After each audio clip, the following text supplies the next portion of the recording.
Gravando. Sejam muito bem-vindos a mais um programa Teia Cósmica. Eu, Devatara, sua terapeuta de relacionamento e sexualidade, estou aqui com ela, maravilhosa, que é, olha, do coração aqui, que já acompanhou minhas jornadas aqui, a Cissa. Ela que é mentora transformacional, trabalha com a estagnação da vida. Você que está com a vida estagnada, seja na área financeira, na área do relacionamento, na área da carreira, na família. Ela tem todo um trabalho que ela desenvolve aí desde a linha da origem ali, quando você está gerando ali na barriga da sua mãe, assim, toda essa questão do início da sua vida até da sua personalidade, ela trabalha com Eneagrama, entre outras coisas mais também, né? Facilitadora aí, guardiã das medicinas, já tomamos, né? Muita ayahuasca, ajuda, rapé, alô! Cissa, seja muito bem-vinda, gratidão por estar aqui com a gente, contando a sua história, se apresente pra gente, conta um pouquinho pra gente. Gratidão imensa, né? Demorou, mas saiu. Demorou, mas chegou, né? Desde o início desse podcast, já era pra eu estar no primeiro ou segundo episódio. Isso é verdade, gente. Olha, ela foi uma das primeiras pessoas que, quando eu comecei a pensar no programa, eu pensei exatamente por causa da constelação, pra fazer todo parte desse sistema, Exatamente. Né? Da minha história. Mas, Cissa, gratidão por estar aqui, com certeza. Ai, que alegria, uma alegria mesmo, Deva. E, assim, como você bem disse, né, as constelações, então eu acredito muito na força do campo, né? Então, até arrepiei aqui. Tudo é o que é aqui e agora, como diz Rex Thomas, meu grande amigo. Então, assim, tudo vai depender do que está acontecendo naquele momento. Naquele momento não era o momento é agora. Então, bem vamos isso. curtir, vamos surfar, vamos desfrutar desse momento aqui tão gostoso. Enfim, para quem não me conhece, eu sou a Cissa, como a Deva disse, sou mentora transformacional, trabalho com pessoas, mas, por incrível que pareça, a mulherada domina essa área, né? Então, a maior parte do meu público são as mulheres, embora eu tenha clientes homens, mas a mulherada domina o pedaço. Investe mais, né? Busca mais, né? Então, e eu trabalho nessa parte da estagnação, né? Hoje eu percebo que as pessoas que chegam até mim, elas têm alguma coisa que está estagnada ali, ou o relacionamento, ou a carreira, ou a vida profissional. E dentro desse universo a gente vai investigando o que está acontecendo. Então, desde a origem da vida, na psicologia de gestação e nascimento, até a fase adulta, né? E aí vem as ferramentas de Eneagrama, PNL, hipnose, tudo o que tem direito. Todas as caixinhas. Todas as caixinhas para poder ajudar nessa trilha, né, de autoconhecimento. Porque nós somos seres muito maravilhosos, né? A gente é muito maravilhoso e quando nós encarnamos aqui nessa terra, a gente tem aí essa personalidade, essa persona que fica nos atrapalhando e nos impedindo de ser esse ser maravilhoso que nós somos, ser humano, né? Essa coisa maravilhosa, essa centelha divina e todas essas crenças, tudo isso que a gente vai vivendo ao longo, desde o momento da concepção até a nossa fase adulta, juntando tudo isso, além das memórias transgeracionais, que a gente vê muito nas constelações,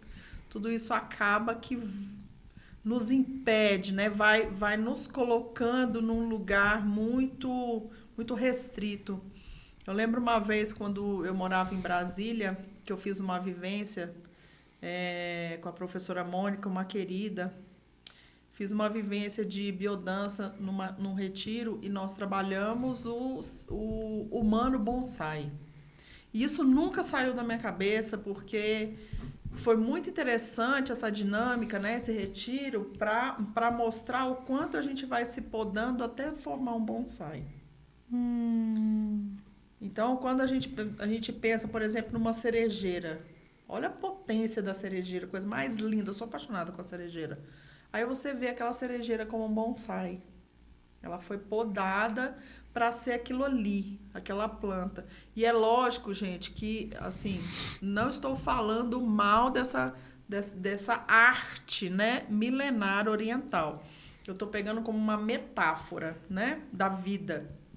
Então, você vê ali aquele ser humano que foi podado para poder se encaixar, para ser aquilo ali. E se você tira aquele bonsai daquele vaso e planta na terra, ele expande na magnitude da vida. E assim somos nós, né? Nós passamos uma vida inteira nos podando. E aí vem por cultura, vem por memórias transgeracionais, vem por memórias gestacionais, memórias de nascimento, né? Então, tudo isso impacta na nossa vida, hoje adulta. E Cissa, conta pra gente, então, também, trazendo esse gancho, e qual foi a virada sua, assim, que eu sei que também você veio da parte das empresas, né, toda uma formação, antes de chegar, né, você também estava num bonsai, digamos assim, até você se expandir e falar, não, tem muito mais aqui, eu posso entregar muito mais para a sociedade, né? E qual foi a grande virada de chave da sua jornada? Então, minha virada de chave foi quando eu trabalhei muitos anos no corporativo, né? Fui muitos anos no corporativo, cargo de gestão, muita responsabilidade. Trabalhei mais de 10 anos com acreditação internacional para hospitais. E uma carga de trabalho absurda. E quando eu trabalhava num hospital, teve um dia que eu fui no pronto-socorro, que eu tava com uma dor, eu não lembro se era uma dor de cabeça, uma dor na cervical, que eram as minhas dores que eu tinha muito, né? E quando eu cheguei lá, o médico virou para mim e falou assim, você é minha cliente mais assídua aqui. Aí isso pegou. Falei, sou cliente assídua no pronto-socorro? É assim que eu tô sendo conhecida? Aí isso pegou para mim. E aí, é lógico que essa foi uma virada de chave assim maior, né? A minha primeira virada de chave foi quando eu me separei do meu primeiro casamento, mas essa foi a mais impactante. Essa foi a que mais me impactou mesmo, né? A primeira, quando eu me separei, então, do meu primeiro casamento, aí eu vim para Brasília, já entrei no caminho do autoconhecimento. Mas ainda estava agindo ali no status quo, né? No mesmo movimento automático de ser. E aí, nesse ponto, o negócio pegou. E eu me lembro que eu estava com muitas dores e ele me deu os medicamentos, eu fui para casa. Quando eu cheguei em casa, eu olhei assim, medicamentos na cozinha, a gaveta da mesa de cabeceira lotada de medicamentos.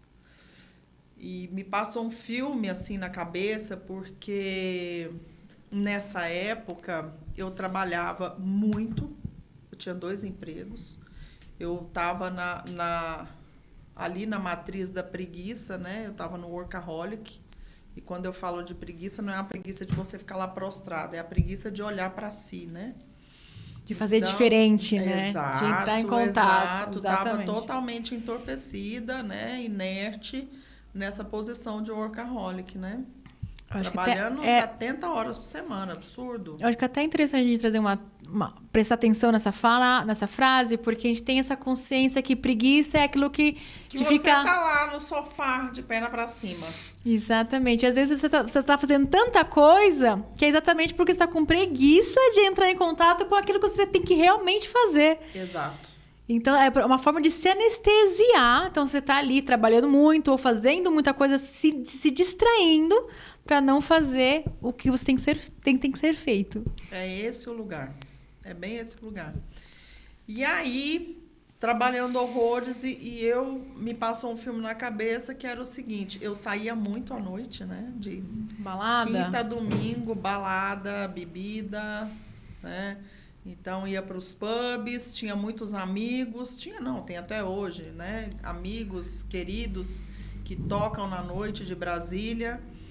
E balada ali quinta-feira, aí para dar conta do outro dia, energético, Coca-Cola, para dar conta do dia. E chegava à noite, às vezes ali, quando chegava no domingo, tomava medicamento para dormir. E passava o domingo inteiro dormindo. levantava ali por volta das 7, 8 horas da noite, comia e dormia até o outro dia. Que era o meu momento de dormir, porque era uma vida muito louca. Então, nesse momento, nesse impacto, eu falei, cara, tem alguma coisa errada. Tem alguma coisa errada comigo e isso não tá legal. Então, foi quando eu me aprofundei mesmo no autoconhecimento, né? Então, fiz muitos anos a escola SAT, lá com Cláudio Naranjo, e toda a equipe de terapeutas dele, os retiros, né? Tudo isso. E foi com o Cláudio que eu conheci a primeira vez a medicina da Ayahuasca, em 2012.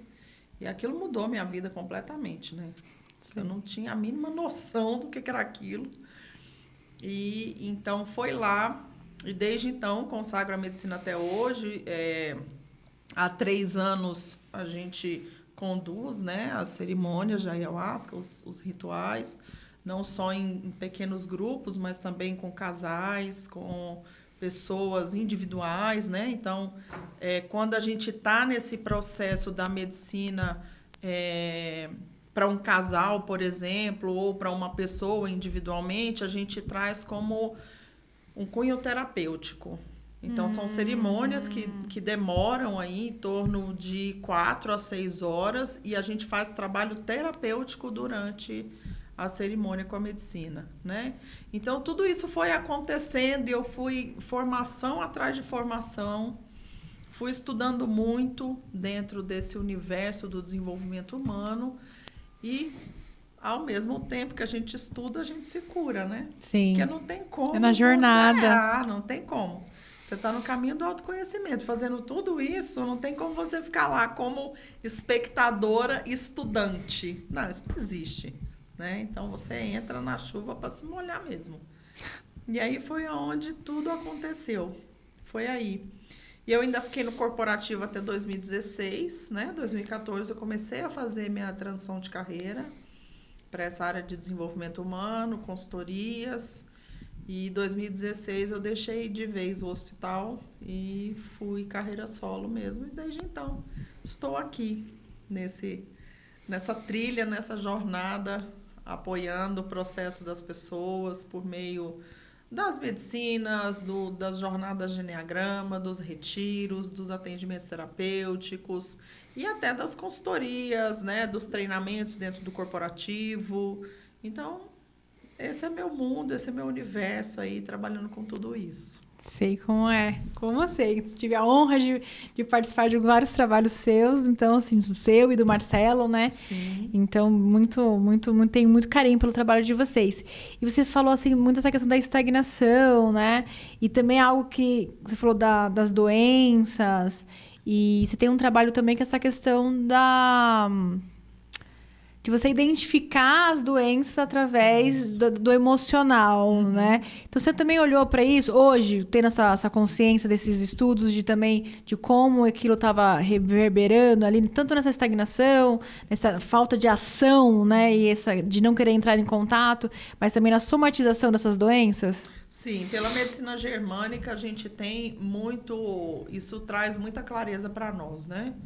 Então, quando nós estamos com alguma doença, a doença nada mais é do que um mensageiro de que algo não está legal. O nosso sistema biológico natural do corpo, ele atua de uma forma fantástica. De uma forma, assim, posso dizer, divina, né? E quando a gente entra nesse processo medicamentoso, a gente interrompe esse processo do sistema biológico. Então quer dizer que eu não vou procurar medicina tradicional? Não, não é isso.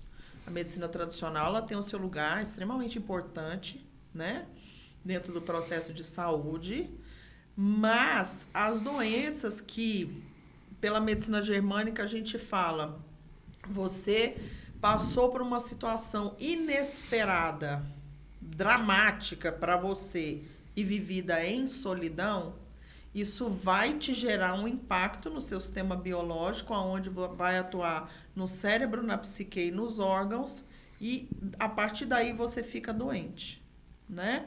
Então, essas doenças desse modelo, você tem plenas condições de tratar insetos terapêuticos. Ah, então eu não vou tomar medicamento? Tem momentos que medicamento é necessário. Você vai precisar tomar. Faz parte, porque já somatizou, já tá no corpo. Já tá no corpo.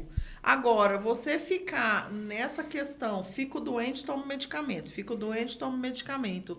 Eu não estou tratando a causa. Não faz as mudanças necessárias, não entra em contato com o que precisa ser feito, com o que a doença está ali querendo te mostrar. Exato. Então, o que vai acontecer? E eu falo isso por conhecimento de causa, né? Que eu fui a hipocondríaca. Minha casa parecia uma farmácia.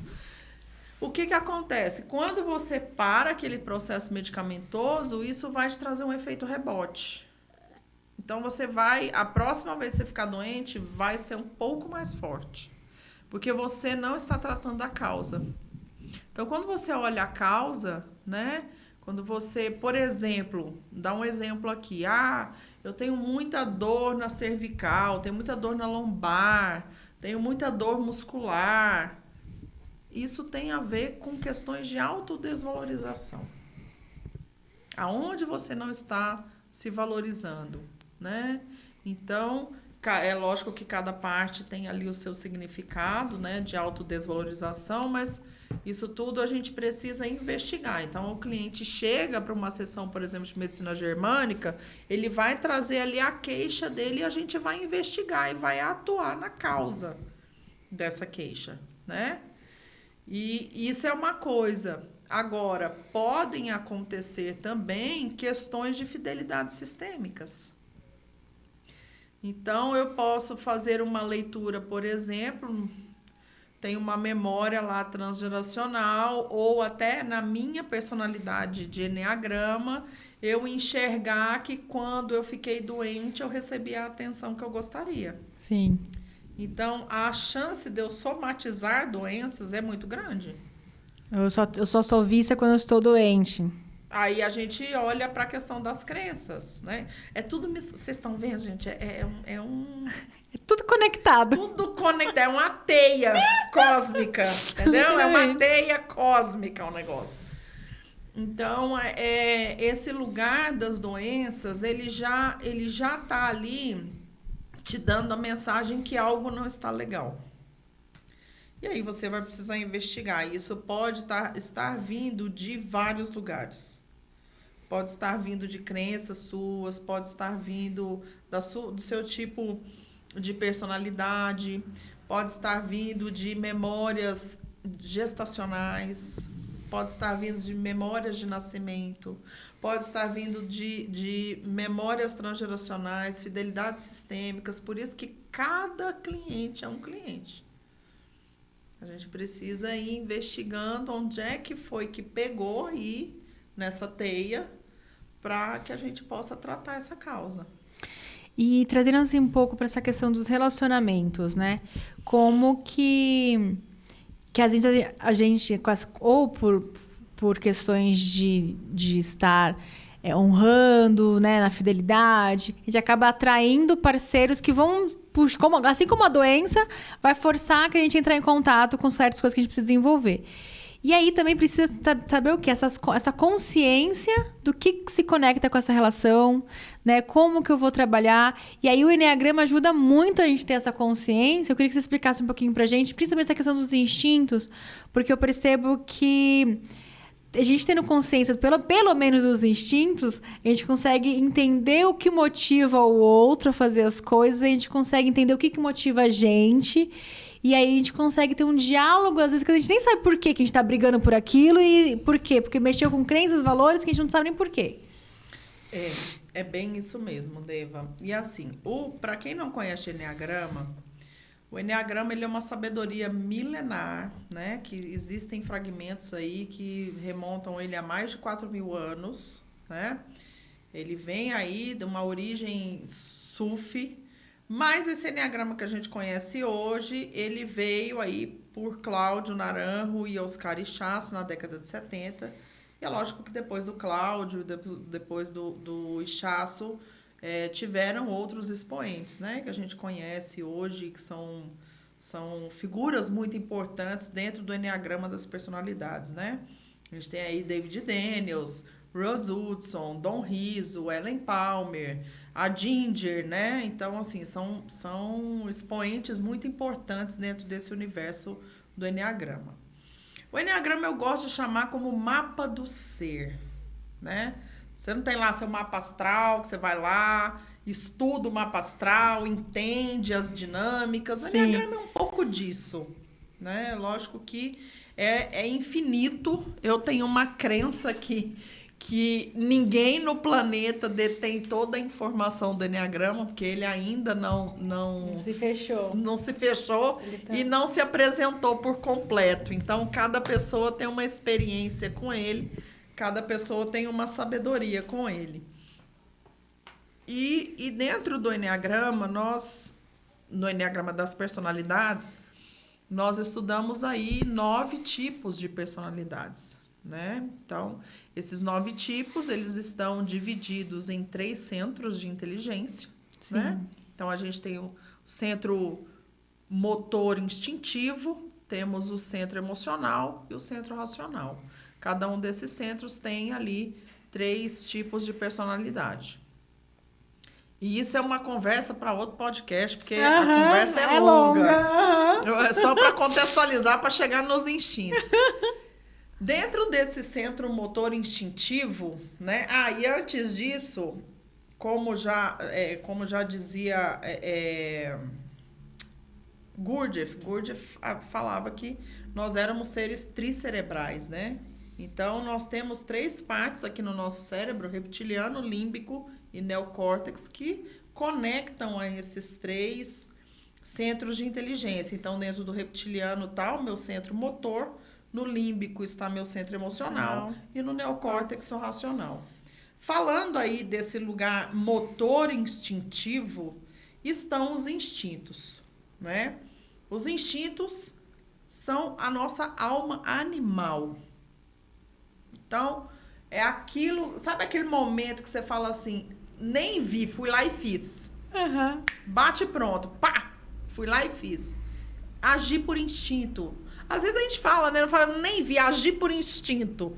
Só que a gente não age por instinto de forma pontual. A gente age por instinto 24 horas por dia. Que está relacionado com o inconsciente também, né? E aí, o que acontece, né, nesse movimento? Se eu estou agindo ali, o meu instinto, enquanto eu não conheço ele, né, claro. Lógico que depois que você está no caminho de autoconhecimento, você vê como que ele atua. A gente estava conversando um pouco sobre isso aqui mais cedo, né? Sim. Então, a gente começa a colocar a nossa intenção para desenvolver aquele que está mais ali fraquinho. Porque nós temos 3 instintos, todos nós, e eles têm uma ordem. E aí, ligando com os meus estudos, e aí eu posso falar como um estudo empírico, né? Isso não está escrito em lugar nenhum, mas vai muito da minha observação. A ordem dos instintos, até que se prove o contrário, porque como não tem nada escrito sobre isso, é muito mais a minha observação, né? Com clientes, enfim. A ordem dos instintos, ela se dá na gestação. Então, nós passamos por situações ali intrauterinas que vão fazer com que um instinto vai se sobressair e outro vai ficar mais fraco. Isso é o que eu estudei até o momento, assim, da minha percepção, da minha experiência. Já procurei, isso não está escrito em lugar nenhum. Então, quando eu estou ali, né, vivendo naquelas situações intrauterinas, vão acontecer coisas que, se a gente olhar, por exemplo, num microscópio, uma ameba, ela age por instinto. Ela não tem racional, ela não tem cérebro límbico, ela não tem nada. Ela está agindo total por instinto. Então, desde o nosso momento de concepção, nós estamos agindo por instinto. E assim a gente segue a nossa vida. Então, temos aí 3 instintos. Nós estamos falando do instinto de autopreservação, que o próprio nome já fala, autopreservação. E as palavras principais é conforto e segurança. Então, quando eu tenho esse instinto muito alto, todas as minhas decisões, embora eu acredite que as decisões são, não, porque é a minha experiência, meu conhecimento, meu isso, meu aquilo. Influencia. Mas na hora de bater o martelo, é segurança e conforto. Se eu tenho uma autopreservação mais alto. Se eu tenho ali um instinto sexual, o instinto sexual, eu tô falando de prazer e intensidade, energia de embate, energia de fusão, energia de competição, de realização, né?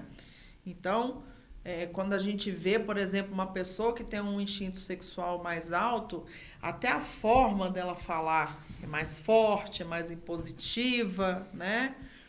E tem essa capacidade de realização, de embate, de competição, de fusão, e entra nesse lugar muito forte do prazer e intensidade. Então, quando eu vou tomar uma decisão, a minha decisão está pautada no prazer e na intensidade. Se não houver prazer e se não for intenso, eu não fico por muito tempo. Não tem graça. Não tem graça. Assexual falando.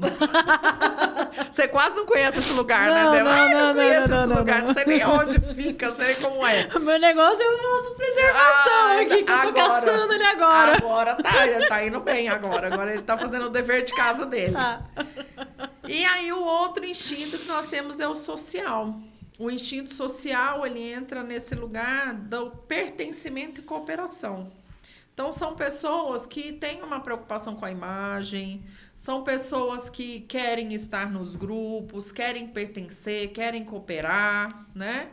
E quando essa pessoa tem esse instinto mais alto, as decisões dela estarão pautadas nisso, no pertencimento e na cooperação. Então, essas palavras definem muito bem cada um desses instintos. E quando a gente para observar, por exemplo, meu autopreservação é mais alto. Se eu não me sinto segura, é mais desafiador arriscar. Antigamente eu não arriscava.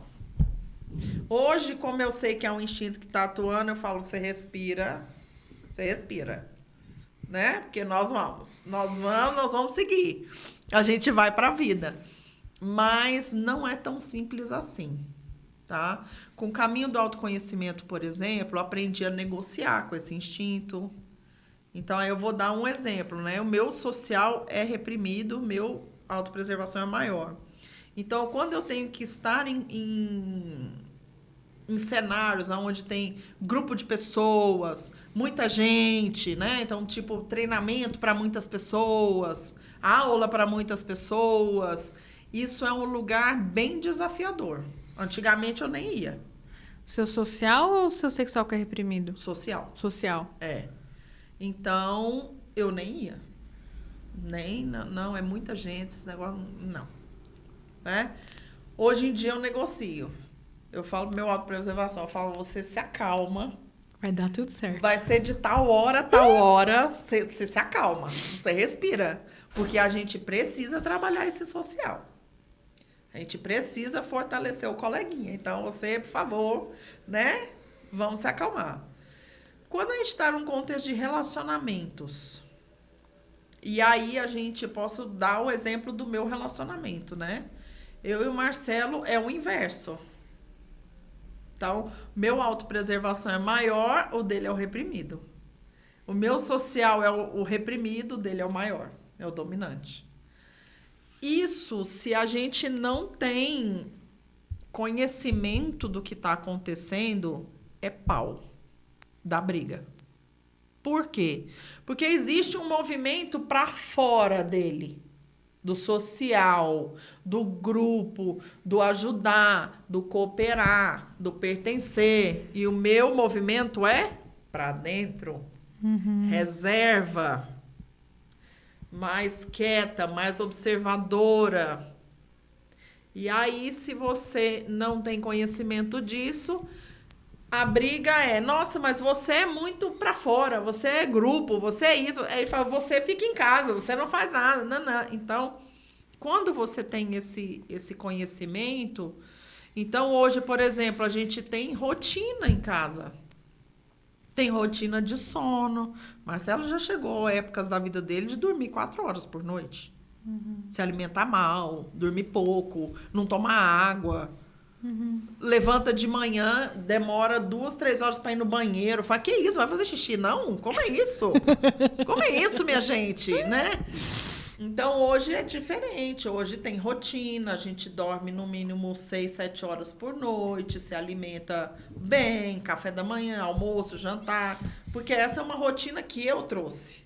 Sim. Do meu autopreservação. E aí também entra nessa questão do equilíbrio também das relações, né? E aí, se a gente tem um conhecimento disso, a gente pode usufruir desse lugar. E aí eu aprendi com ele a ir mais para fora, a me expressar mais, né? A me abrir mais, né? Então, aparecer mais nas câmeras, coisa que, nossa, pelo amor de Deus, gravar um vídeo? Jamais. Não mexe com isso, deixa eu ficar na minha reserva. Então, me posicionar, falar. É lógico que os trabalhos terapêuticos, sem dúvida nenhuma, foram fundamentais. Mas se você não vive um ambiente que te permite isso, também complica. Então, o ambiente é um pilar extremamente importante para o nosso desenvolvimento. Então, o Marcelo, ele me puxa para fora e eu trago ele para dentro. Eu falo, vamos lá, agora é hora dessa preservação. Então, assim, quando a gente tem esse autoconhecimento, é uma evolução enquanto casal.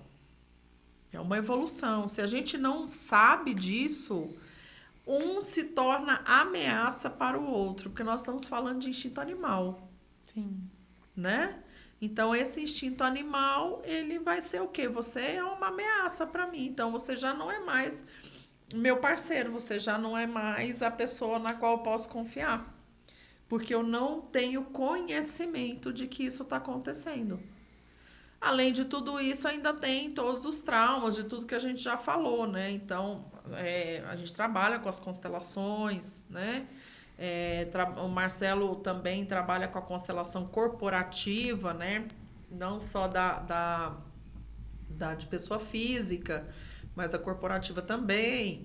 Então, a gente está muito inserido nesse meio. E esse é um outro ponto, né, Deva? Quando existe um da relação que está no caminho do autoconhecimento e o outro não está, chega um momento da vida que vai haver uma ruptura.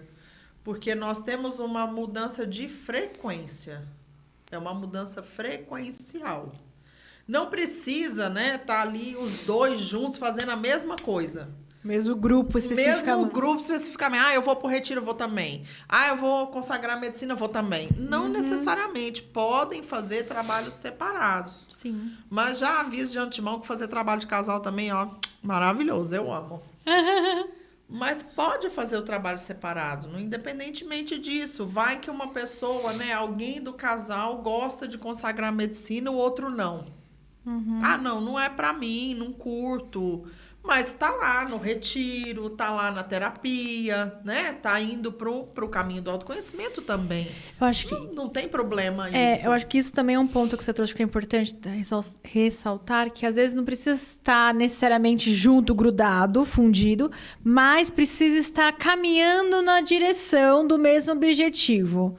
Né? De saber para onde estamos indo e estamos caminhando cada um, porque é muito individual a jornada. No caso que você falou, às vezes a medicina serve para mim, eu me super identifico com a ayahuasca, mas a outra pessoa pode não. Isso. Só que ela vai para, que você falou, para outro caminho.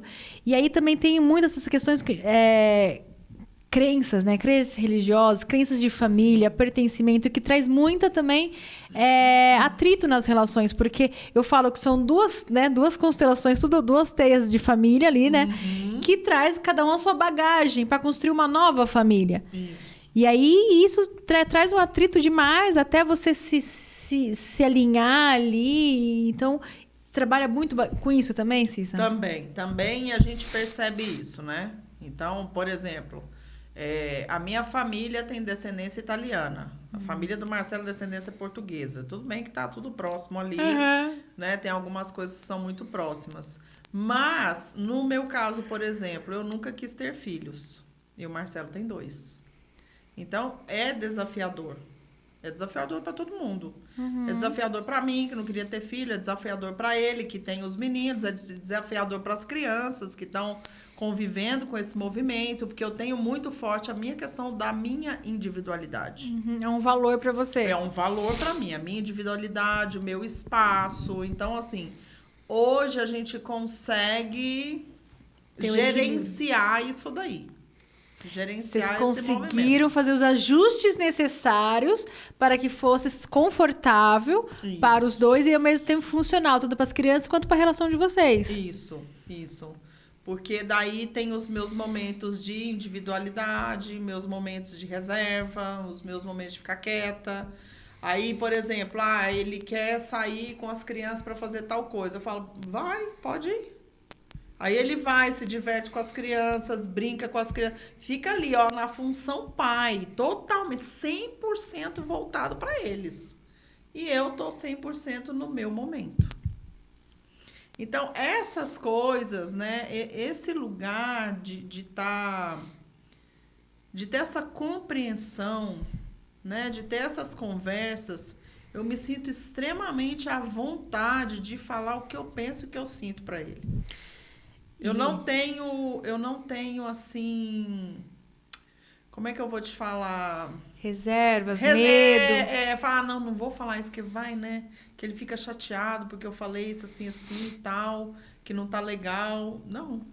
Não tem essa reserva. Eu falo o que pra mim não tá legal, ele também, claro, né?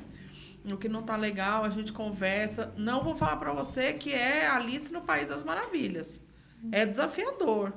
Mas a cumplicidade, o autoconhecimento, esse lugar de expressão nos coloca num outro nível.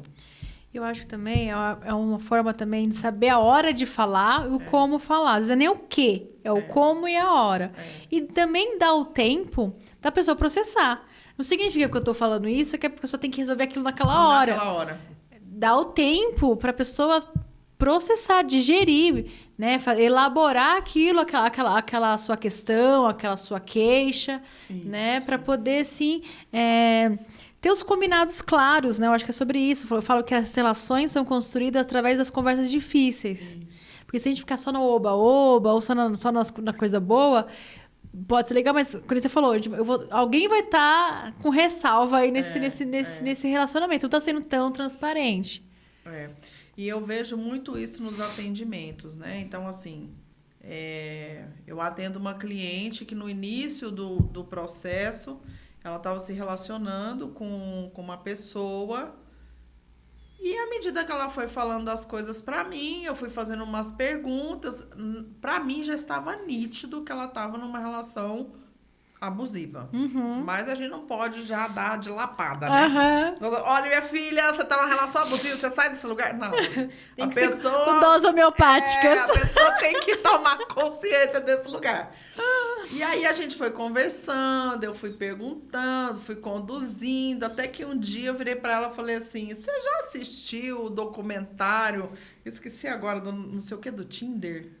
Ah, sim, é o golpista do Tinder. O golpista do Tinder. Eu falei, você já assistiu, assim? Não. Eu falei, assiste, depois você me conta.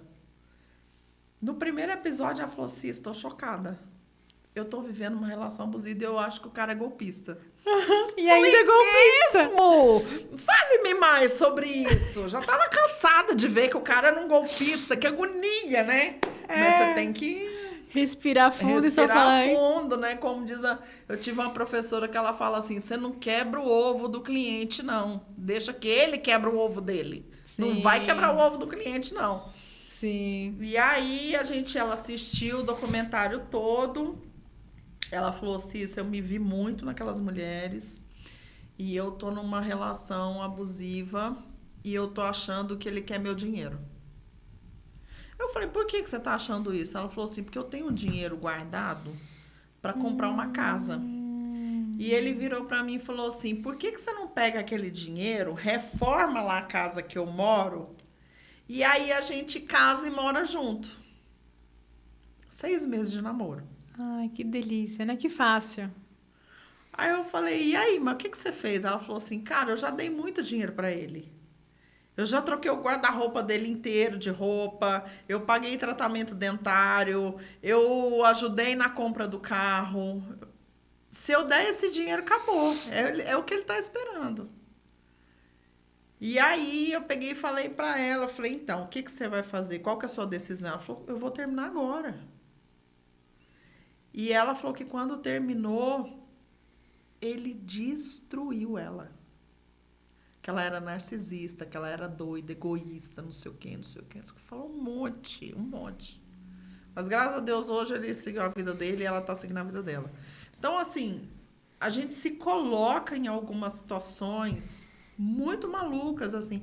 Eu tenho uma outra cliente, por exemplo, que ela demorou 1 ano e meio para poder fazer o processo de separação. E falava muito pouco dessa relação, né? Ela trazia outras questões, trazia trabalho, outras demandas. Outras demandas. Até que chegou o momento que ela conseguiu se abrir sobre a relação.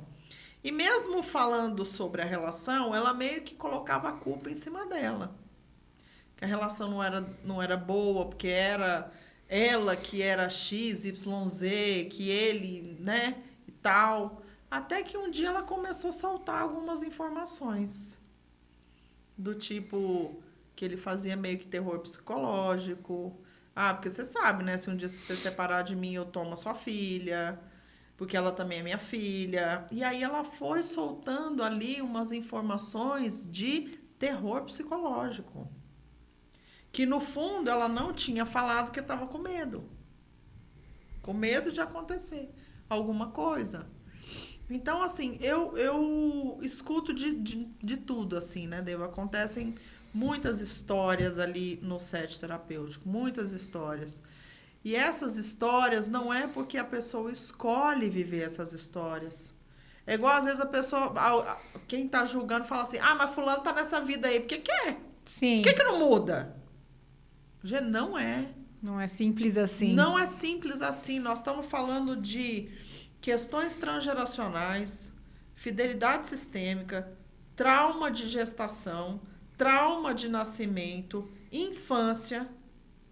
Aí você fala que a pessoa não muda porque ela não quer? E eu falo muito isso também, porque às vezes a pessoa até tem consciência, né, com quem você falou, tá, eu tô vendo que eu tô num relacionamento abusivo e tal, mas ainda não tenho estrutura emocional, musculatura emocional para fazer os movimentos adequados. Que nem você falou assim dessa paciente. Ela demorou 1 ano e meio para ela criar coragem para falar, para ela criar consciência e começar a fazer uma estratégia mental, enfim. Para conseguir se separar. Para conseguir se separar, exatamente. Então não tem como. Quem tá de fora, quer fazer. Não dá para quem tá de fora simplesmente falar. Não separa por quê? Porque não é tão simples assim, né? Esses dias eu estava conversando com uma amiga, uma conhecida na verdade, né? Ela é parente de uma grande amiga minha e a gente estava conversando e tal e ela virou para mim e falou assim: eu não sei mais o que eu faço porque eu sei que eu tô numa relação abusiva, mas eu não consigo sair. Falei para você precisa de ajuda. Busque uma terapia, né? Busque alguém, um profissional que possa te ajudar. Se não for eu, existem outros no mercado que podem te ajudar. De chegar ao ponto do cara que tá lá com ela, virar para ela e falar assim: nossa, seu cabelo tá branco, vamos tirar esse fio, não quero mulher velha perto de mim, não, quero você bonita. Acabar com a gente, né? E aí entra nesse... mas nossa, mas você tá gordinha, né? Você não tá malhando mais, amor. Eu gosto quando você malha. Você fica tão linda quando você malha.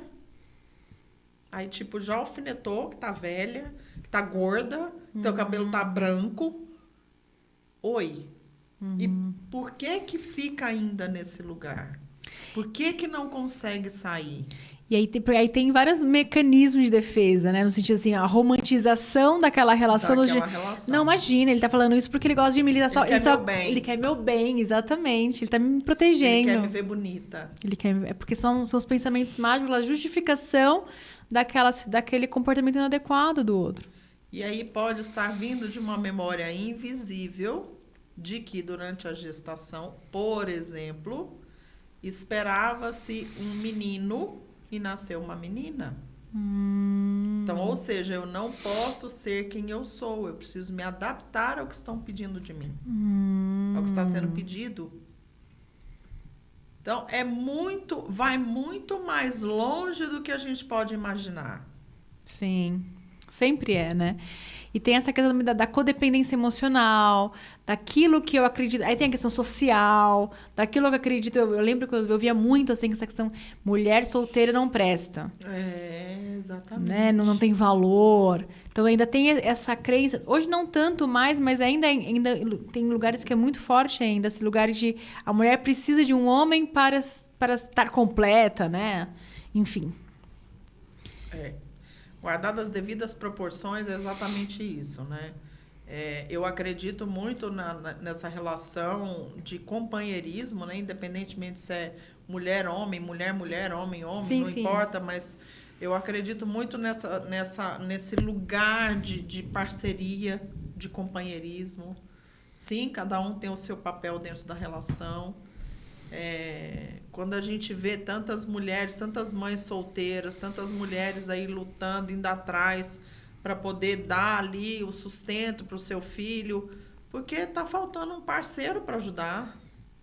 O parceiro tem esse papel, né, de trazer essa sustentação. Não falo de, vou pagar tudo. Não é isso. É trazer uma sustentação. É trazer essa sustentação emocional, essa sustentação de parceria, de estar junto, de um saber que não está só, porque tem o outro companheiro ou companheira juntos, né? Então, acaba que a gente constrói uma relação muito mais saudável. Nós somos seres relacionais, a gente não está aqui para ficar sozinho. Sim. A gente está aqui para se relacionar. Sim. Então, muitas vezes, dentro das relações, quando fala desse lugar, né? Fulano tá assim porque não quer mudar, né? Tá nessa relação porque não quer sair. É igual mulher de bandido, adora apanhar. Cara, não julga. Não fala. Não julga porque você não sabe o que está acontecendo. Você não sabe o que está acontecendo porque isso pode estar vindo de muito longe. Muito longe. Né? De talvez uma memória transgeracional de que para eu pertencer a essa família eu preciso me calar. Sim. E aquilo que você falou, né? Esse comportamento foi aprendido de uma certa forma. Ela falou que ela aprendeu a ser dessa forma para sobreviver, para se encaixar, dentro daquela necessidade de ser amada, de ser aceita, inclusive estar segura. E aí o inconsciente dela vai projetar uma relação que reflete, às vezes, o que ela vivenciou na infância, de uma forma totalmente inconsciente. Aí vai refletir pai, vai refletir mãe, e ela vai acabar vivenciando aquele mesmo cenário que ela viveu na infância, na primeira infância. Sim. E aí tem essa questão da consciência, de cada vez ter estrutura para ela poder fazer novas escolhas. Fazer escolha consciente de novos padrões de comportamento, tanto dela quanto das relações, como ela vai escolher um parceiro, que eu falo que é a criança que está escolhendo, né? Ou é o adulto consciente das escolhas. E é bem nesse lugar. Então, dentro da psicologia da gestação e nascimento, por exemplo, quando a gente fala de autoconfiança, né? Como eu me porto diante dos desafios, quando eu tenho que dar um basta, quando eu tenho que fazer uma mudança, quando eu tenho que sair da relação, eu tenho que fazer uma mudança de carreira, eu tenho que fazer uma mudança de cidade. Quando eu me deparo com desafios assim desse nível, que há uma mudança muito grande, né? Isso tem a ver com a minha autoconfiança, minha capacidade de fazer essas coisas, que está ligado ao teu nascimento. O nosso nascimento é a nossa primeira experiência de sucesso na vida. Então, se o meu nascimento deu ruim, nossa, minha mãe quase morreu, eu fui parar na UTI, fiquei não sei quantos dias na UTI neonatal, eu nasci a fórceps, eu nasci assim assado. Você acha que essa pessoa vai ser como na vida adulta? A memória dela se eu for até o final, vai dar ruim. É daí que vem a procrastinação e a autossabotagem. Então, eu não posso ir até o final. Porque se eu for até o final, vai dar ruim. Se eu, por exemplo, nasci de uma... Minha mãe teve lá todas as contrações, né? E eu tava ali pronta para nascer, mas sei lá porque cargas d'água, não teve a dilatação, teve que fazer uma cesárea para eu poder sair. Então, na fase adulta, qual que é a chance de eu tomar uma decisão sozinha? Eu posso até tomar a decisão, mas eu não vou fazer se eu não tiver alguém me ajudando, alguém me apoiando. Porque quem decide nascer é o bebê, não é a mãe. Você vai nascer agora. Não. Quem decide nascer é o bebê. Então, na minha vida, no meu roteiro de vida, quando eu estou passando por um processo decisório, que vai haver uma mudança ali do status quo, isso está relacionado ao meu nascimento. Mas a pessoa consegue mudar esse padrão? Ou... Consegue. Com processos de renascimento, movimento sistêmico, a gente reverte essa situação. Eu nasci de parto normal, foi um nascimento de risco, minha mãe teve eclâmpsia, eu nasci a fórceps, ela quase morreu. Então, o meu índice de procrastinação e autossabotagem era gigante. De não avançar na vida mesmo, a não ser que alguém viesse e fale, não, você vai. Agora, projetos iniciados inacabados, tomadas de decisão pela metade. Para fazer uma mudança na vida, era tipo alguém que fazia a mudança por mim. Sei, porque na minha cabeça não, né? Na minha memória celular, se eu for até o final, vai dar ruim. Então, com os processos terapêuticos, eu via que eu tinha um avanço, mas ainda não era o avanço que eu gostaria. Uhum. Quando era uma coisa muito desafiadora, eu ainda dava uma titubeada e não conseguia avançar. Eu consegui trabalhar essa memória e curar isso, né? Desse lugar de conhecer, né? O motivo da procrastinação e da autossabotagem, quando eu passei pelo processo de formação da origem da vida.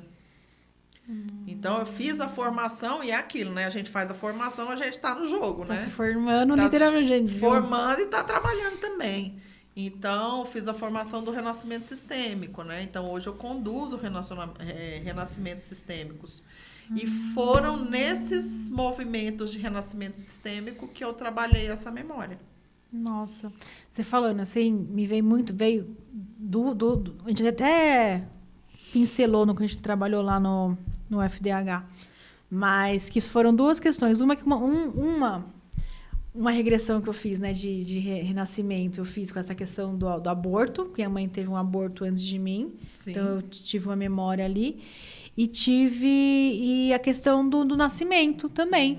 Porque a minha mãe, eu lembro muito, muito claro, foi também numa regressão que eu fiz para trabalhar a questão de compulsão alimentar. Que aí eu lembro da frase. Que depois eu fui conversar com a mãe falou que essa frase era foi dito. Que o bebê já está morto, vamos tentar salvar a mãe. E eles me largaram lá, tipo, em cima da coisa lá, tipo, morta, tecnicamente dada como morta. E foram tentar salvar a minha mãe, né? Só que nisso eu voltei, né? Voltei lá, falei, não. Aí falou, não, gente, o bebê tá vivo aqui, então não sei o quê. E aí, me falou que teve essas frases, né? Então, eu fiquei ali e eu nasci preta, porque, tipo, eu passei da hora de nascer, aquelas coisas, sei lá, como foi.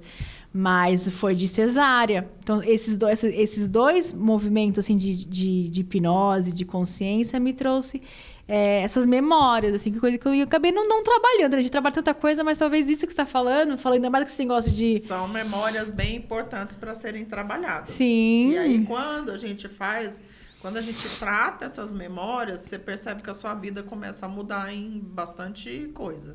Ainda mais que você está falando essa questão dos movimentos, que eu percebo muito isso, que essa questão do próprio meu acidente.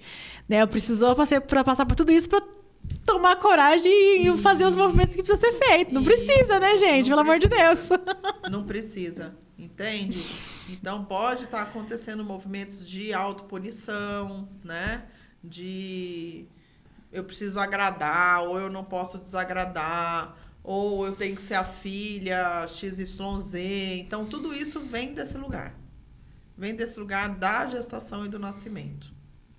E é lógico que ali nos primeiros 7 anos de vida, além da gente estar seguindo o nosso script baseado nessas memórias que a gente teve, né?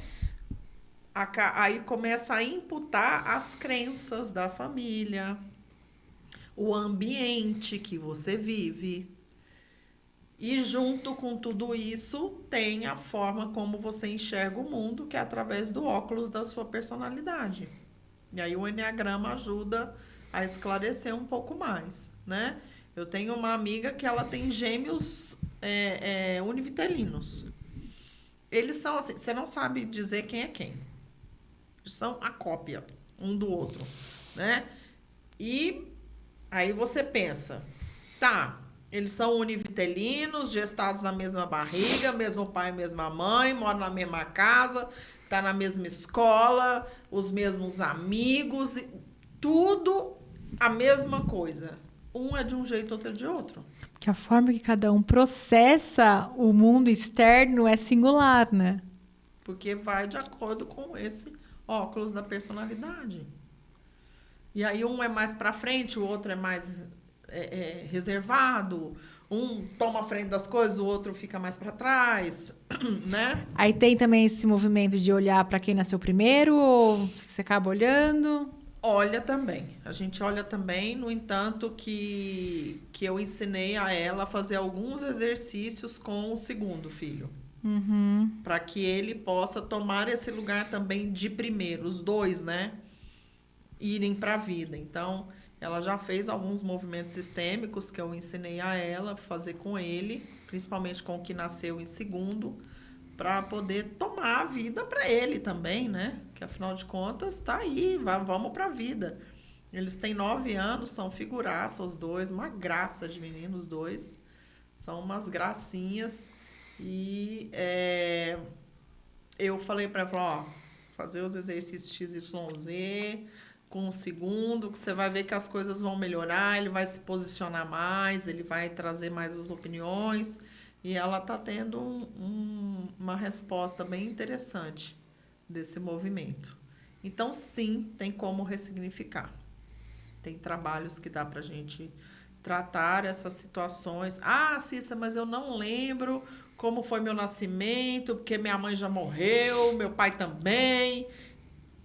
E ninguém sabe como foi meu nascimento. Tem jeito também. Porque a memória está no seu corpo.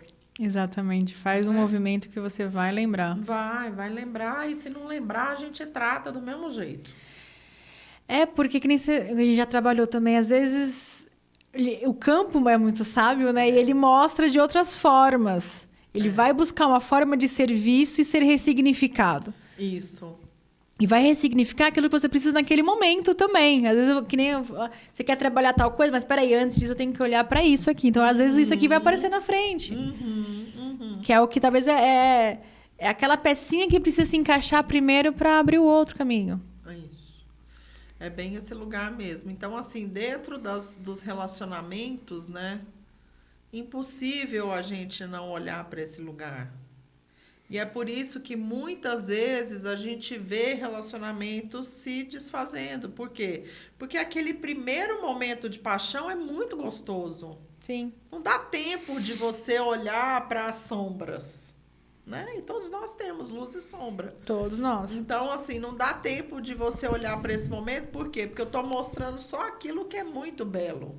Só aquilo que me interessa naquele momento, que me né? interessa naquele momento, né? Então, com o passar do tempo, as coisas, você entrando na rotina, se você não tá ali juntos, no autoconhecimento, independentemente de qual caminho cada um tá seguindo, né? Se estruturando, encontrando esse lugar da parceria, das individualidades, das individuações, como dizia Jung, mas também a questão do casal. Chega um momento que não dá mais. Chega um momento que não faz mais sentido. Então, vamos para o próximo prazer. E aí eu vivo de prazer em prazer. E não aprofundo numa relação. E eu percebo muito isso também que está acontecendo, dois movimentos, né? A falta de aprofundar nas relações mesmo, de dar tempo para as coisas decantarem e de você realmente fazer as mudanças que precisa, nem mudanças, os alinhamentos, né? Esses ajustes que é sutil, porque se o ajuste é muito grande também, calma, que aí eu vou entrar nesse lugar de querer me encaixar numa caixinha que não é minha, que não faz sentido. Mas ter paciência, porque realmente, hoje eu falava muito isso, que as relações elas estão aqui para nos ajudar a ser seres humanos melhores. Isso. Ter essa expansão. Só que se eu estou me isolando e tendo só esses iFoods, né, esses relacionamentos também de pockets, aí só para ter esse prazer momentâneo, nutrido, e não ter um aprofundamento, eu estou perdendo essa oportunidade de me desenvolver. Porque o outro ele tem o papel de trazer esse lugar que a gente precisa trabalhar, né? Sim, essa sombra, né? Exatamente. Ele tem o papel. A gente tem um casal de amigos, né? Muito queridos, que eles, às vezes, quando tá acontecendo alguma coisa e... você conhece João Manuel e Tânia. Eu sabia que você ia falar deles. João Manuel e Tânia, eles são figuraças, assim, são super queridos. São Esse é o meu negócio. Esse é o meu negócio, esse é o meu negócio. E eles são nossos padrinhos, né, de casamento, que a gente fez o casamento, nós 4, né, lá na casa deles, na cerimônia de ayahuasca e tal. Então, a gente falou que eles eram os nossos padrinhos. E aí, às vezes, ele faz alguma coisa e aí a Tânia fala, João Manuel, pelo amor de Deus, e nanana. Aí ele olha pra ela e fala assim, eu sou só a manifestação do seu campo. Não tem nada a ver comigo. Aí o Marcelo olha pra mim, agora quando for acontecer alguma coisa, eu vou falar, eu sou só a manifestação do seu campo, eu não tenho nada a ver com isso. E no fundo né? Verdade, a gente brinca com isso, mas no fundo é isso, né? As relações, elas são feitas, e não só os relacionamentos afetivos, mas as relações no trabalho, as relações de amizade, para entrar nesse lugar. Hoje eu atendi uma cliente, foi muito interessante, que ela falou assim para mim, nossa, Cissa, mas eu fico muito brava com a minha filha. Eu fico muito brava com a minha filha, porque minha filha tá metida de novo em outro relacionamento e ela se entrega e ela entra naquele processo e depois sofre e lá, e eu brigo com ela. Aí eu virei bem pra ela e falei assim, nossa, você não tá vendo nada parecido com a sua vida? Aí ela, não, eu sou casada tem 25 anos, eu me dou bem com meu marido. Eu falei, vamos mudar um pouco o contexto. A mesma intensidade que a sua filha tem no relacionamento, você tem no trabalho. Por isso que te incomoda tanto. Porque você queria estar num lugar mais leve, porque você já está prestes a aposentar. Você queria estar numa situação mais leve, mais tranquila, trabalhando com aquilo que você gosta. Mas, enquanto você está no processo, e aí na matriz da preguiça, né? Como workaholic, você não abre espaço para olhar para esse lugar que você verdadeiramente quer. E é por isso que te incomoda tanto, porque a raiva que você projeta nela é a raiva dessa parte sua que está aprofundando no trabalho e não deixa você ser quem você é. Aí ela olhou para minha cara. Nossa, mas eu nunca imaginei. Agora eu vou olhar minha filha até com outros olhos. Eu falei, porque no fundo é uma projeção sua também. Projeção. No fundo é isso. Você tá aí querendo que a tua filha mude. É a tua alma que tá pedindo por mudanças. A tua alma que tá falando pra você, olha só, do jeito que tá não dá mais. Você tá com 50 e poucos anos. Não dá mais para você trabalhar esse tanto, dedicado a uma empresa. E os teus sonhos que estão engavetados? E é muito louco, né? Quando você começa a ter essa clareza que o outro é só a manifestação dessas projeções, daquilo que você precisa ver, que você não tá vendo. E aí eu falo muito, é muito engraçado. Esses dias também eu tava, enfim, conversando com uma pessoa. E aí, quando eu entendi isso, eu falei, ai, perdeu até a graça. Sabe aquela coisa? Eu pensei, ai, meu, nem é tudo isso. Por que eu tô aqui nessa sofrência? Sofrência pra quê? Nem é tudo isso. Já entendi, já entendi. Por que isso? Porque você deixa esse desejo interno te lubridiar e você não tá vendo o que tá sendo mostrado ali na tua cara. Aí você fala, não, mas é isso. Aí você pinta aquela coisa, mas não é isso aqui. Ah, entendi. Tá bom. Agora eu não vou mais ficar aqui. Tá. Mas e aí a gente fica forçando algo que não precisa. É bem Porque isso. essa necessidade interna de... É bem isso. E, no fundo, o que é? É a criança que está querendo ser vista. Sim. A criança que está querendo ser ouvida, que está querendo ser amada, que está querendo ser vista, que está querendo ser valorizada. Cada um na sua estratégia. Cada um na sua estratégia.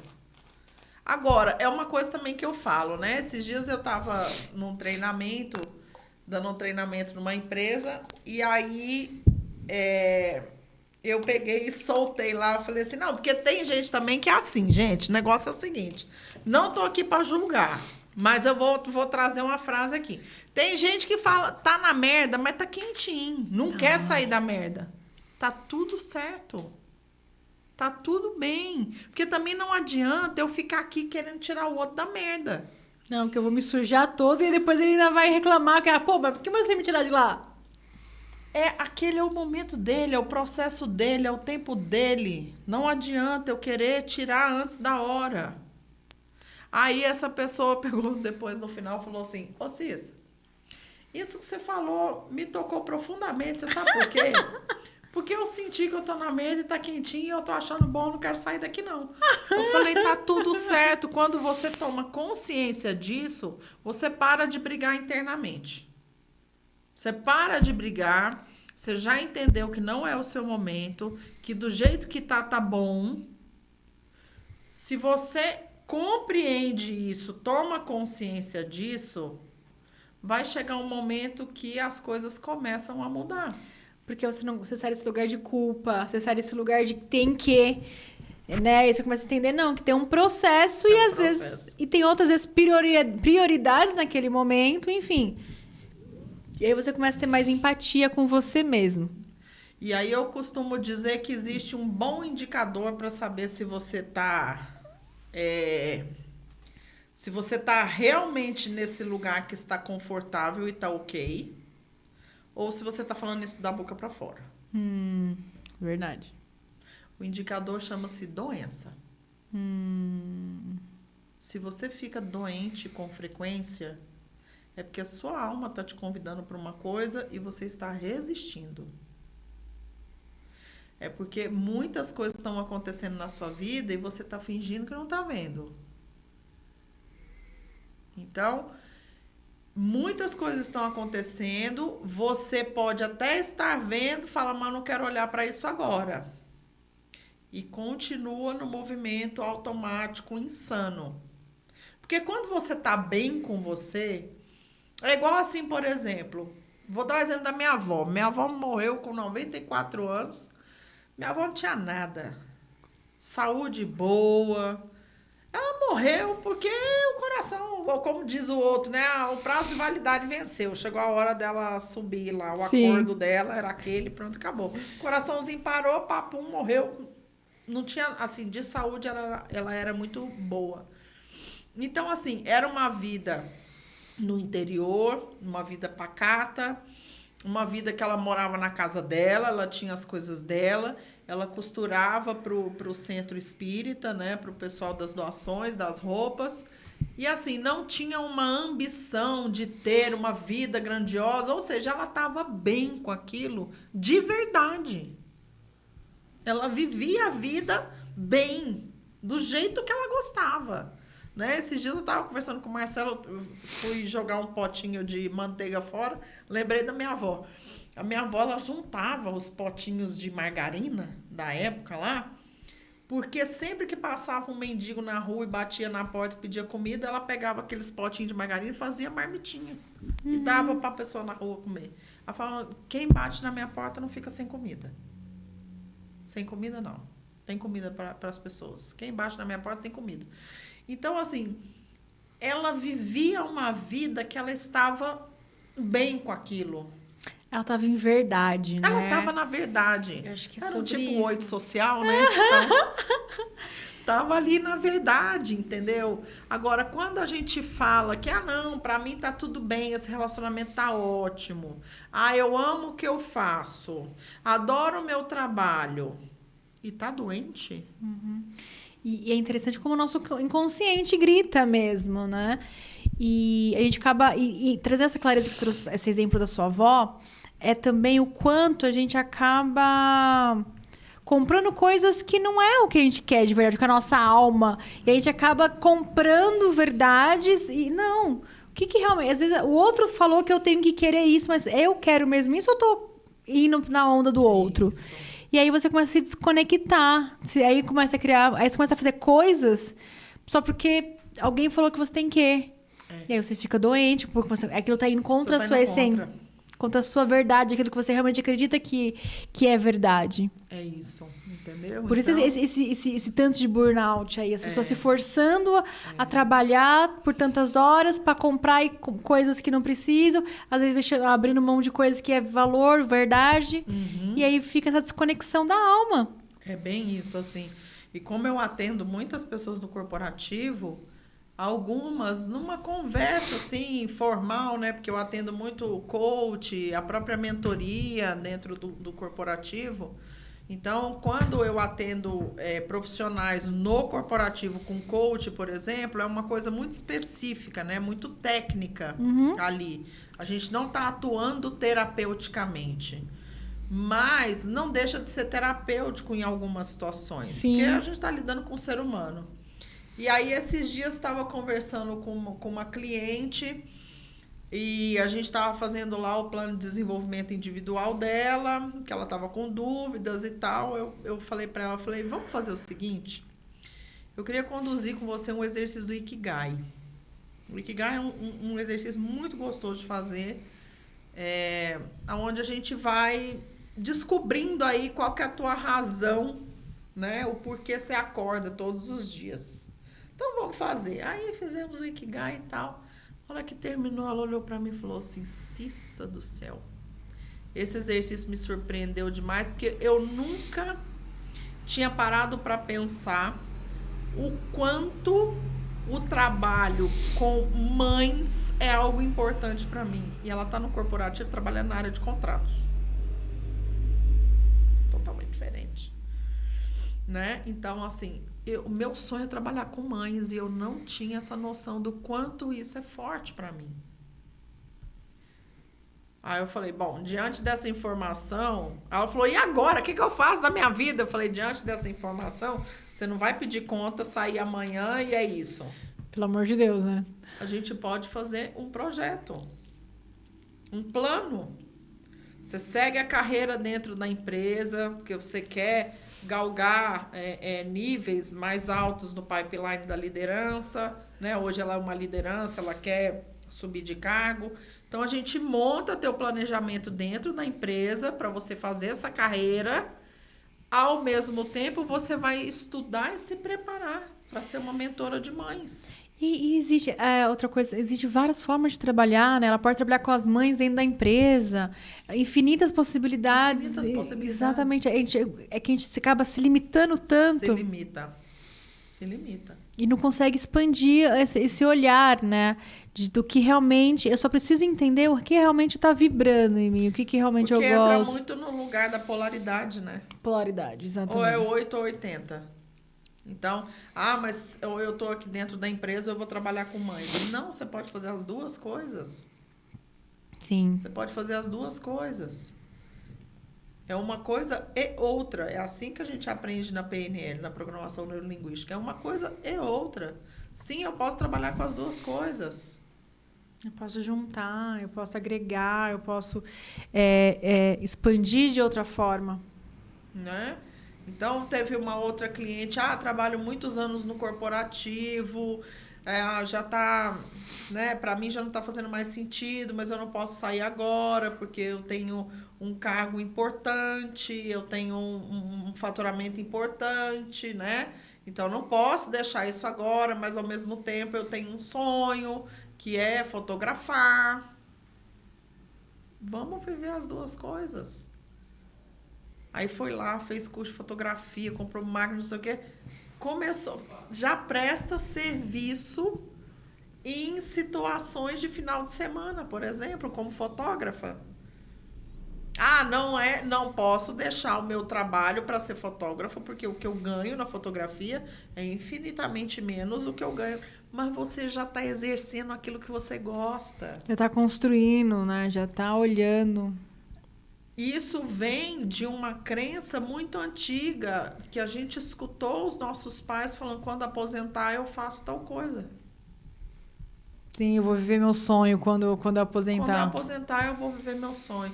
Quando eu aposentar, eu vou morar na praia. Quando eu aposentar, eu vou morar no sítio. Quando eu aposentar, eu vou fazer aquela viagem que eu tanto quero. Quando eu aposentar, eu vou ter minha lojinha de não sei do que. Galera, é agora. Que aposentar nada. Ainda mais, assim, trazendo essa questão da aposentadoria, a qualidade de vida que está tendo e as pessoas se adoecendo cada vez mais cedo. Tendo, assim, qual a qualidade, que eu falo assim, essa questão, inclusive, dessa questão da autopreservação, do me cuidar, eu falo, qual é o meu eu dos 60 que eu estou construindo? Isso. Então, eu olho assim, tipo, cara, eu preciso me cuidar, então, o que eu preciso cuidar? Então, vou fazer o checklist ali de mudança de comportamento hoje para eu poder ter um 60 mais saudável. E antigamente, os 60, a pessoa já estava extremamente idosa. 60 hoje está no auge. Sim, com certeza. Né? Eu estava vendo esses dias as matérias que eu acompanho do mercado de luxo. O novo mercado de luxo agora são esses idosos, entre aspas. Eu imagino. Porque, assim, nós não estamos preparados para oferecer experiências para eles. Porque eles agora viajam, fazem intercâmbio. Eu tenho uma grande amiga em Recife, a Rosa, uma querida, que ela tem um projeto maravilhoso que chama Novo Envelhecer. Eu já fiz live com ela e tudo mais. E, assim, é sensacional, entendeu? É fantástico o projeto. Porque é isso. Como que eu quero envelhecer? Como que eu quero ir para esse lugar? E tudo isso vem ao encontro do início da nossa conversa, que é a estagnação. Sim. Porque enquanto eu estou nesse lugar da polaridade, ou uma coisa ou outra, eu estou estagnada. Eu estou parada. Não, meu sonho é ser fotógrafa, por exemplo. Quando eu... Não é o caso dela, né? Mas vamos supor que fosse outra pessoa que tivesse aí na faixa etária dos seus 50 anos, por exemplo. Não, falta pouco para eu me aposentar. Quando eu me aposentar, eu vou trabalhar fotografia. Cara, é agora. Aí várias coisas ficam estagnadas. E também, às vezes a gente precisa colocar energia em um coach, a gente trabalha muito isso. Coloca energia num ponto que as outras coisas caminham. Porque a gente fica assim, não, mas isso aqui está estagnado, mas eu preciso olhar para dizer isso. Para outra ponta. É um ser humano só, né? Exatamente. Se você muda uma área da vida, você impacta todas as outras. Então, eu trabalho também muito essa questão dessa mudança de carreira, no sentido de uma carreira com propósito, aquilo que eu verdadeiramente quero fazer. Não significa que se eu tomei a decisão hoje de ser fotógrafa, de ser mentora, amanhã eu já estou sendo. Existe um processo. Tem uma construção. Tem uma construção, mas precisa dar o primeiro passo. Senão, isso vai ficar muito distante. E aí, às vezes, eu estou num relacionamento, num casamento de 10, 15 anos, já me acostumei. Para quê? Não, tá ótimo, é assim mesmo. Não é assim mesmo. A gente pode, inclusive, se você resolve sentar e conversar com esse parceiro, você pode ainda subir de nível nessa relação. Não necessariamente você precisa se separar. Mas sim ir para um outro nível de relacionamento. Eu falo muito isso também nos meus atendimentos, que é ressignificar a relação. Porque nós estamos em constante mudanças. Eu falo assim, a pessoa que casou há 10 anos atrás não é a mesma. Não é a mesma. Você tem que se apaixonar por essa pessoa que está com você hoje. Você já olhou para quem é essa pessoa? Porque os gostos mudaram, né? Enfim, o corpo muda, tudo muda. Então, assim, você já se deu a oportunidade de se apaixonar por esse ser humano que está aqui? Não aquele lá, não, porque no começo era assim, tá, mas no começo agora... E aí vem os movimentos da consciência de querer reconstruir essa relação. Né? Porque tem essa fuga também dos movimentos. Sim. De fazer o que tem que ser feito. Sim. Eu lembro que há muitos anos atrás, eu não sei nem que pé que tá isso, mas há muitos anos atrás eu li uma entrevista do Paulo Coelho, que ele falou assim, eu já me casei 7 vezes. Aí o entrevistador virou para ele e falou assim, 7 vezes? Mas você não é casado com a Cristina há muitos anos? Ele falou assim, exatamente. Eu me casei 7 vezes com a Cristina, porque cada vez era uma Cristina, cada vez era um Paulo. A gente renova os nossos votos. É um novo ciclo, é um novo casamento, é um novo movimento. Então, quando você sente que o teu relacionamento está estagnado, entrou naquele lugar automático, né? Não significa que você precisa se separar. É isso. Mas é ir para um novo movimento. Sim, fazer os resgates dos pilares, né? Olhar, eu falo que os valores dessa relação, ressignificar, ter conversas difíceis, porque até mesmo as relações estão tudo muito... Ainda mais hoje eu falo assim, nossa, cada vez parece que o negócio está muito mais líquido, né? Tempos líquidos. Exatamente. Então, meu Deus. Então, eu falo assim, gente, cuida daquilo que você tem, né? Valoriza, porque realmente a gente precisa aprender com isso. A gente está aqui para evoluir. Essa evolução, essas relações traz isso. Para você ressignificar, trabalhar, olhar... E como pode ser mais divertido mesmo e leve. Porque tem esse lugar também que tem dessa estagnação, dessa frase, né? Que é um pouco senso comum. Mas o casamento é tudo igual. Não, mas é assim mesmo. Tipo... homem é tudo igual, só muda o CPF. Exatamente. Não, minha gente, não é tudo igual não, tá? Já vou avisando que não é tudo igual. Porque vai depender muito desse nível de consciência, vai depender muito da personalidade, né? Então, se você está atraindo homens que são iguais, isso significa que tem um padrão que precisa ser trabalhado, né? Não é porque os homens são iguais, é você que está atraindo homens iguais. Então, tem um padrão que precisa ser tratado. E esse padrão de escolha, do que está se atraindo nessa relação. Qual é o tipo de homem que você está buscando? Porque a gente tem que se abrir para esse novo mesmo. Porque se eu quero algo diferente, no sentido de uma relação, então eu preciso me conectar, que nem eu falo muito, né?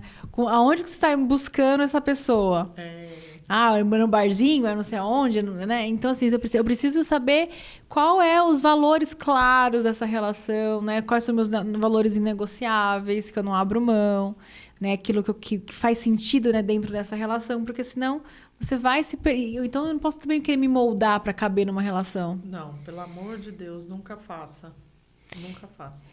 E eu percebo também essa questão dos relacionamentos abusivos, que às vezes, como você falou no começo ali, né? Você trouxe que... Às vezes a pessoa demora para identificar que está.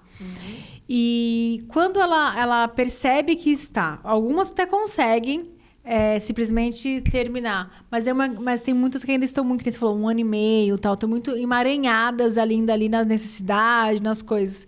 Qual é o caminho que você indica, que você trabalha, costuma ali trabalhar para fortalecer essa autoestima, esse merecimento de algo melhor, talvez, até, dependendo de onde que ela está parada ali, presa?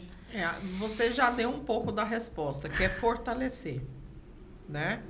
Essas mulheres, elas precisam se fortalecerem. Aí vai depender muito de cada linha terapêutica. É lógico que, por exemplo, se uma cliente me procurar, eu tenho uma forma de fortalecimento. Te procurar, você tem outra e assim sucessivamente. Dentro da minha linha de trabalho, a gente vai identificar na origem. Aonde é que foi que se perdeu esse lugar que ela se sente fraca. Entendi. Então, a gente vai trabalhar desde o momento da origem, né? Olhando também, logicamente, para o estilo de personalidade, a ordem de instintos, como é que tá, quais são as crenças que ela acredita, porque essas crenças vêm da família, né? Eu vi um vídeo do Joe Dispenza, ele falando sobre isso. A criança, ela recebe ali um input de crenças que está vindo de até 7 gerações atrás. Então, não é, assim, crenças do teu pai e da tua mãe. Só, né? Só. Porque eles aprenderam com os pais deles. Sim. E assim sucessivamente, né? Então, primeiro identificar essa origem, né? Vamos investigar essa origem. Como é que foi tua gestação? Como é que foi teu nascimento? A tua infância, né? Como que é a tua relação com o teu pai, com a tua mãe, essa relação com o masculino, a tua família, vem de origem de onde, né? Como foi a vida dos seus avós? Então a gente vai olhando todo esse lado da origem. E depois eu vou atuando aí com as ferramentas para identificar esses padrões já na personalidade. Então aí a gente tem enneagrama, né? Tem os próprios instintos, tem várias outras ferramentas que nos ajudam a identificando isso.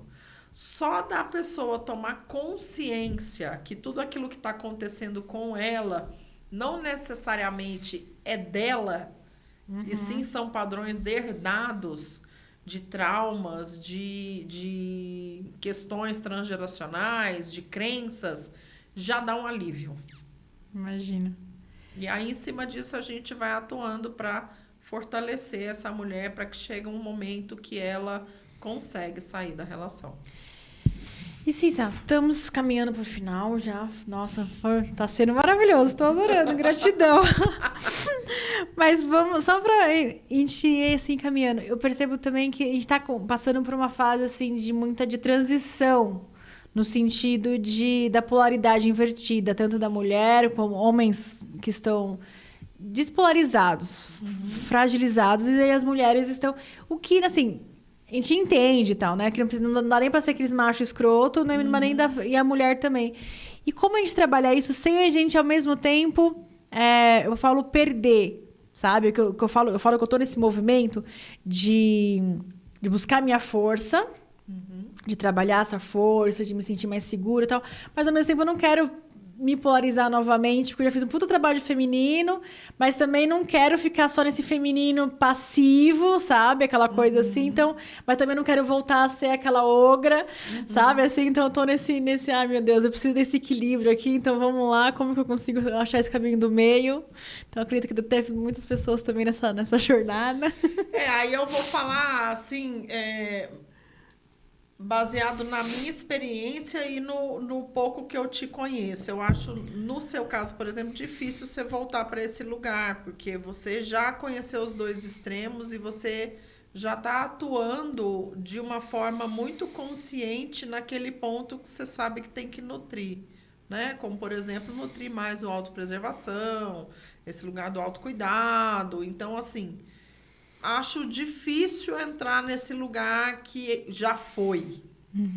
Já existe uma maturidade, já existe uma caminhada que foi feita, né? Mas, assim, e por experiência própria, eu acho que... E aí é uma crença que eu tenho, né? Pode ser que tenha pessoas que não acreditem nisso, mas eu acredito que para a gente conseguir o equilíbrio, a gente precisa visitar os extremos. Se eu não visito os extremos, eu não tenho uma referência. Faz sentido. Então, como que eu vou ser uma pessoa assertiva e empática, sendo que eu conheço só o lugar da passividade? Eu preciso conhecer o lugar da agressividade. De me impor, de falar. Nem que seja pelos cotovelos, atravessado, atropelando, não importa. Eu preciso conhecer os extremos, né? Assim como na lei do 3, dentro do enneagrama. Eu tenho as polaridades. Não existe o caminho do meio, a criação, a realização, aquele lugar, se eu não tenho as polaridades. Então, nós vivemos num mundo de dualidade. Não tem como eu não passar por alguma polaridade. E para eu conseguir esse equilíbrio, eu preciso ter uma referência. Então, para eu ser assertiva e empática, eu preciso conhecer esse lugar da empatia, da passividade, do acolhimento, e preciso conhecer esse lugar da agressividade, que bate de frente, que vai no contraponto, que fala meio atravessado, porque aí eu... já entendi. Já entendi que eu preciso acolher, preciso ser empática, ao mesmo tempo que eu preciso me expressar. E aí eu preciso trazer uma dosagem mais baixa aqui, de não ser agressiva, de atravessar, de ser grossa, mas ao mesmo tempo eu me expresso. Então, para a gente alcançar o caminho do meio, nós precisamos conhecer as polaridades. Eu preciso ter uma referência. É igual quando a gente está em alguns treinamentos, a gente faz pausas para estado de presença. Tem treinamento, por exemplo, que no próprio playbook tem lá os termômetros, né? E a pessoa vai acompanhando. Chega um determinado momento do dia que a gente coloca a pessoa num estado de presença de verdade. Que tem gente que fala assim, cara, eu nunca entrei num lugar desse. Para uma pessoa que nunca entrou num lugar desse, você falar para ela, você precisa manter o estado de presença. Ela não sabe do que você está falando. Ela não tem uma referência disso. Sim. Ela precisa ter, pelo menos uma vez na vida, ela precisa provar o que é esse estado de presença. Ela experienciou. Agora eu entendi o que é o estado de presença. Então, quando eu estou fora disso, eu não estou no meu estado de presença. Você tem um lugar para onde, uma referência para onde voltar. Eu preciso de uma referência. Faz sentido. Faz todo sentido. Para poder saber se eu estou de mais ou de menos. E aí eu vou calibrando esse lugar. E lembrando que o caminho do meio não é um caminho reto, né? Sim. Eu que trabalhei em hospital, não é o pi, porque eu já morri. O caminho do meio é entre os picos e vales. Sim. Mas eu não tô lá e aqui, né? Sim. Já é uma coisa mais orgânica, mais fluida. Então, o caminho do meio é isso, é o orgânico, é o fluido, é ir no flow, é deixar as coisas acontecerem. Mas para isso eu preciso ter referência. Fluido, faz todo sentido. Se eu não tiver referência, eu não sei do que se trata. Uma pessoa que eu falo, você precisa entrar no... Você está fora do estado de presença, ela nunca vivenciou isso, ela não sabe do que eu estou falando. Então, ela precisa trazer essa experiência para o corpo. É através do corpo que a gente sente, que a gente pensa. Então, sem corpo, não tem como estar aqui nesse mundo. Então, para eu estar no caminho do meio, a experiência passa pelo corpo. Eu preciso sentir. Eu preciso sentir isso no meu corpo para que eu possa gerar esse lugar do caminho do meio. Ai, Cissa, que lindo. Gratidão, faz todo sentido. É isso, gente. Ó, caminhando para o final aqui. Tô muito feliz. Acho que a gente conseguiu passear e expandir aí esse... Nossa, esse um monte de lugar, né? Foi. Eu falei que é fluido aqui o caminho. Eu quero que você deixe um recado pra galera. Eu quero que você fale sobre as suas redes sociais, onde que te encontra, sobre o seu trabalho, sobre a sua empresa. E deixa um recadinho pra gente aí.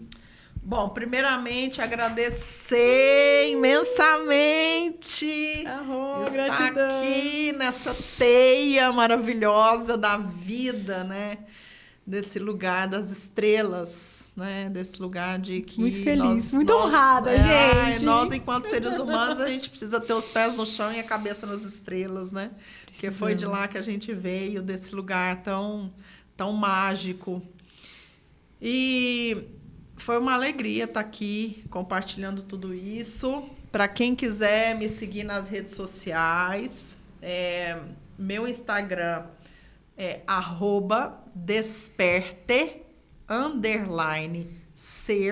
de ser humano, né? Desperte ser. E as informações estão todas concentradas lá, né? Na bio, lá no Linktree da bio tem tudo. Aí vocês pegam as outras redes sociais, e-mail, WhatsApp, tá tudo lá. YouTube, tá tudo lá. Então é mais fácil colocar só uma aqui, que daí o restante encontra por lá. Trabalho com a mentoria transformacional, né? como eu disse anteriormente, nesse ponto de estagnação, mas ao mesmo tempo tem aí carreira com propósito, relacionamentos, muito também esse lugar das vivências, né? Dos encontros vivenciais, dos retiros, de experiências de um dia, num sábado, por exemplo, do renascimento, constelação, tudo isso aí. E o recado que eu deixo aqui para você que está nos assistindo é: não se limite, não seja um bonsai. Vá com toda a magnitude, com toda a potência, com toda a maravilha que você é. Essa centelha divina infinita, um universo de infinitas possibilidades.